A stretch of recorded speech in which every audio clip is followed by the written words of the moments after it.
राजेश यादव और मेरे पापा का नाम भानुराम यादव, मम्मी का नाम भानु। जी बताएंगे क्या मामला है?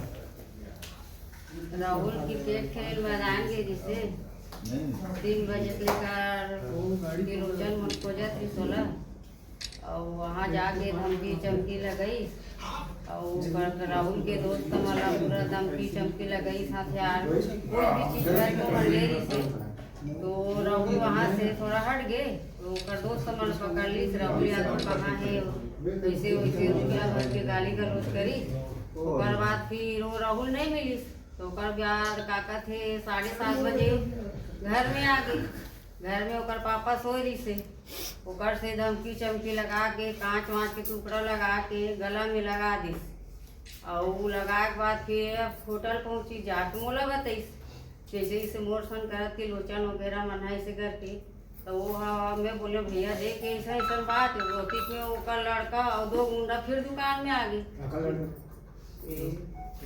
तिलोचन के लड़का वो गैस नाम है का ओकर लड़का के। हाँ हार्दिक में मैं काउंटर से उतरे भैया का बात है मोर से बात करो मोर पति अपहिज है कान के भैरा है कुछ भी बात है हमारे से बात करो हम लोग जानकारी नहीं है। तब जब दुकान में हंगामा हुईस ना तो राहुल बचाने के लिए मोला दुकान करे इस मोर माँ से हाथा बही करके मारपीट हुई तो ये हाथ में धरा दे और कमर में चोट है और ओतिक में बहुत भीड़ हो गए ओकर बाद चले गए में थाना और का हुई इस बीच मैं घटनाक्रम के दौरान मैं दुर्ग में था। दुर्ग में था। मेरा दोस्त है लोकेन करके एलएस क्रिएशन कैमरामैन वाला है। मेरे दोस्त को क्या बोलते हैं कैमरा लेना था उसका शादी का सीजन चल रहा है वेडिंग का तो उसके लिए कैमरा लेने गया था। तो इस बीच एफआईआर में मैं यहाँ था ही नहीं और मेरे नाम से भी एफआईआर दर्ज कर दिया गया पुलिस के द्वारा। मेरे नाम से ही एफआईआर दर्ज हो गया।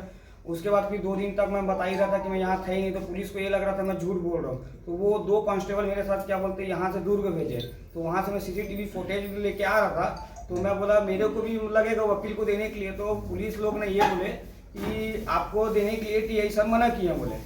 और क्या बोलते हैं अपना यहाँ भी मतलब टोल प्लाजा में जो निकला मैं बोला उसका एक कॉपी मेरे को भी दे दो आप भी लेके जा रहे हो ऐसा करके। तो बोले टीआई सर आपको मना किए हैं आप लोग को देने के लिए करके ऐसा करके बोले। तो फिर मैं वहाँ से फिर रिटर्न गया फिर उस ढाबे से अपने फ़ोन से मैं फिर फुटेज बनाया फिर निकॉन के शुरू में फिर गया मैं। जब मैं गया तब ये भाई के साथ गया था मैं कार में ये भाई मेरे साथ गया हुआ था तो हम लोग रिटर्न जाके हम लोग ना वापस लेके आए।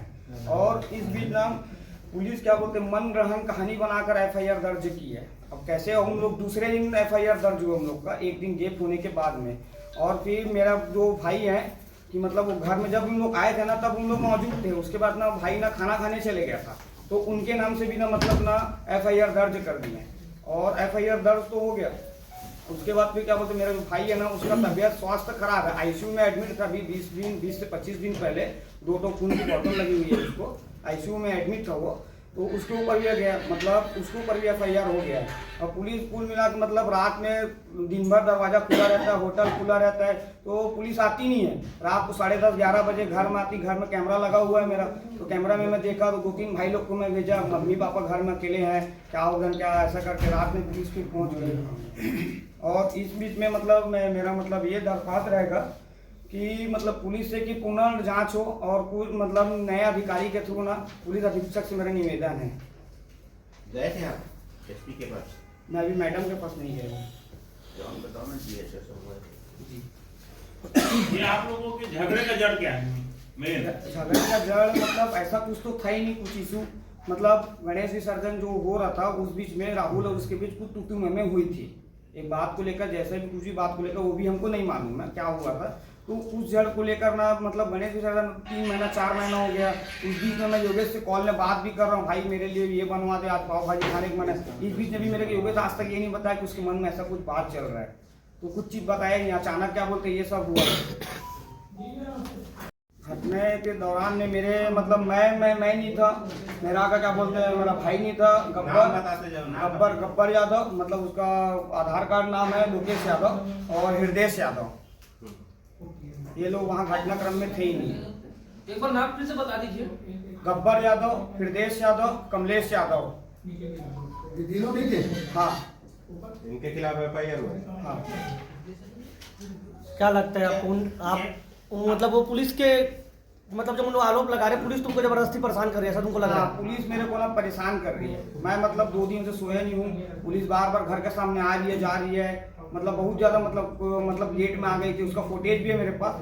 और घर में भी जो आया ना, जो तिलोचन जो घुसा उसके साथ में 3-4 लोग जो घुसे, उसका भी फुटेज है मेरे पास और सब चीज़ भी है। और इस बीच में मैं रात में 1:30 से 2 बजे मैं ना FIR दर्ज कराने के लिए गया मैं। तो वहाँ पर मैंने FIR दर्ज कराने के लिए गया तो उसमें मम्मी के साथ जो छेड़छाड़ हुई, मतलब जो मारपीट हुआ, वो भी दर्ज नहीं किए, मतलब उनके ऊपर वो धारा ही नहीं लगाई गई। और प्लस क्या बोलते हैं कि जो गुंडे आए थे घर में घुसे हैं, जो घर में घुस के जो मतलब धमकी चमकी दे रहे हैं, उसके खिलाफ भी मतलब कोई धारा है, हमारे साइड से कोई बड़ी धारा नहीं लगाई गई। मतलब पुलिस क्या कर रही थी नहीं पता, उनके साइड से बड़ी धारा हमको लगा के हमको परेशान कर डाली। त्रिलोचन का नाम है, त्रिलोचन कौन है? त्रिलोचन वो क्या बोलते योगेश दोसा का ऑनर है। आप जो कह रहे हैं वो जो लोग नहीं थे और उनके ऊपर FIR दर्ज की गई, क्या आपके पास ऐसे कोई साक्ष्य मौजूद है कि उनको बताया जा सके निर्दोष है करके? निर्दोष है करके ये मतलब साक्ष्य तो ऐसा है कि मतलब वो नहीं थे। प्रमाणित कैसे करेंगे आप, ये कह रहे हैं? प्रमाणित के लिए मतलब एक CCTV मेरे पास मोहल्ले में मंडल डॉक्टर जी है ना, उसमें मैं चेक कर था, लेकिन उसमें धुंधला आ रहा है कि वो घर के सामने में खाना खा के जो टहल रहे थे ना, उसका है तो, लेकिन उसमें थोड़ा धुंधला आ रहा है। आप नहीं थे, आपके पास क्या क्या साक्ष्य है? मेरे पास क्या बोलते हैं निकॉन का शोरूम का फुटेज है, मैं नहीं था उसका। ढाबा में जिस ढाबा में खाना खाने के लिए रुका था उसका है फुटेज। और मतलब यहाँ का तो मेरे पास नहीं है। टोल प्लाजा का जिस टाइम मेरे कार क्रॉस की ना, उस टाइम का मेरे पास नहीं है, क्योंकि उसके लिए एक आवेदन देना पड़ता है, पुलिस वाले को ही देते हैं उसका वापिस को। और मतलब टाइमिंग मेरे को याद है 9:58 में मैं वहाँ से क्रॉस हुआ हूँ। क्या लगता है आपको क्यों परेशान कर रही है आपको? वो मेरे को भी नहीं पता क्यों जो परेशान। सामने वाले पैसा दिया होगा या प्रलोभन पैसा दिया हो होगा? सकता है कि कुछ पैसा लिया होगा, नोट वगैरह या कुछ चीज हो सकता है। वो छोटे घर में 8-9 साल के बच्चे हैं। हाँ, मेरे यहाँ एक पूरा नाबालिग, जानकारी। हाँ मतलब मेरी मासी का लड़का, उसको हम लोग क्या अपने घर में रख के पढ़ा रहे हैं। से बच्चा 2 मिनट उसको ना हम लोग ना पढ़ा रहे हैं, लिखा रहे हैं। तो पापा और वो बच्चा ही बसता घर में, तो उससे पूछे पहले कि कहाँ है ऐसा करके, तो बोले पापा सोए हैं, अभी नहीं उठाता। बोले वो उठेंगे क्या, दिन भर दुकान में बैठे थक गए क्या, पैर से क्या दवाई चल रहा है ना दर्द का, तो सो जाते हैं। तो सोए हुए थे वो, तो जबरदस्ती हम लोग ना घुस गए, कहाँ है बता ऐसा करके पहुंच गए। फिर वहाँ बैठ था ना, तो बैठ के पास जाके ना उनके साथ हाथापाई कर ऐसा बताया गया वो बच्चा। और मतलब इसका बयान भी लिया गया पुलिस के द्वारा, लेकिन वो धाराएं नहीं लगाई गई। लेकिन उसके बाद भी जब बयान ले चुके हैं तो धारा क्यों नहीं लगाई गई कि घर में घुसे थे ये सब के लिए। तो पर आप लोग पे तो आरोप लगा है, 109 का आरोपी हो, आप लोग खुले घूम रहे हैं, पुलिस कार्रवाई नहीं कर रही। उसने भी वही बोला है, उसने भी वही आरोप लगाया है।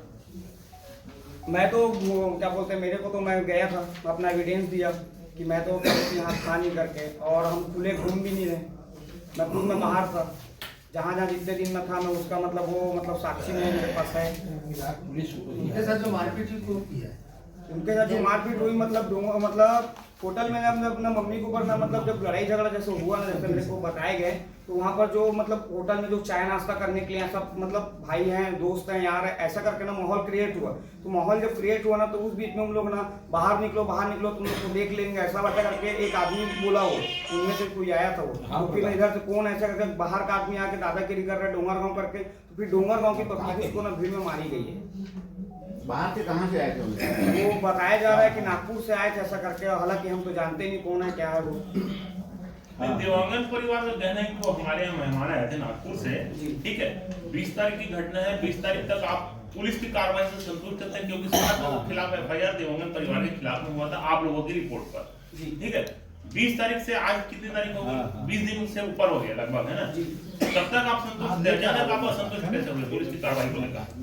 मैं असंतुष्ट इसलिए हो गया था कि मतलब अभी तक मतलब मेरे को ना बार बार इधर जाना उधर जाना ऐसा करके बार दबाव आ रहा था मेरे ऊपर कि ये करना है वो करना है, फिर ऐसा हो रहा है ये हो रहा है करके ना, तो मैं एकदम ना प्रेशराइज हो गया मैं बहुत ज़्यादा। अभी 3 दिन से कल रात भर भी मैं सो नहीं पाया, परसों 2 दिन से मतलब 2 दिन में ठीक ही था, फिर मतलब कुछ न कुछ ऐसा हो रहा है, पुलिस आ रही है जा रही है, जबकि मैं निर्दोष हूँ। मेरा भी मतलब ना थोड़ा अच्छा खासा डोंगरगांव में कुछ वो है, तो उसमें क्या पेपर में नाम आ गया मेरा, मैं था ही नहीं, मतलब 10 जगह मैं कहीं निकल रहा हूँ जा रहा हूँ, तो सबको ये भी होटल में तभी 3 दिन हुआ मेरे को होटल में बैठते, उससे पहले नहीं बैठ रहा। अभी मीडिया के सामने आप असहज होकर वार्ता ले रहे हो कि सहज हो?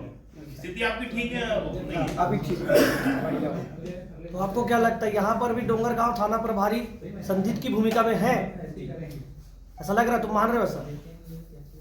क्या आप इस मामले में उच्च स्तरीय जांच चाहते हैं जिसमें डोंगरगांव थाने का दखल ना हो और कोई वरिष्ठ अधिकारी आके अलग तरीके से नए सिरे से जांच करें? हाँ, पूर्ण रूप से। ये जो मारपीट हुआ है इसके पहले कुछ बात हुआ था, एक दो दिन पहले ही अचानक कैसे आ गया था? अचानक नहीं पता हमको, कुछ भी चीज नहीं मालूम, जो भी हुआ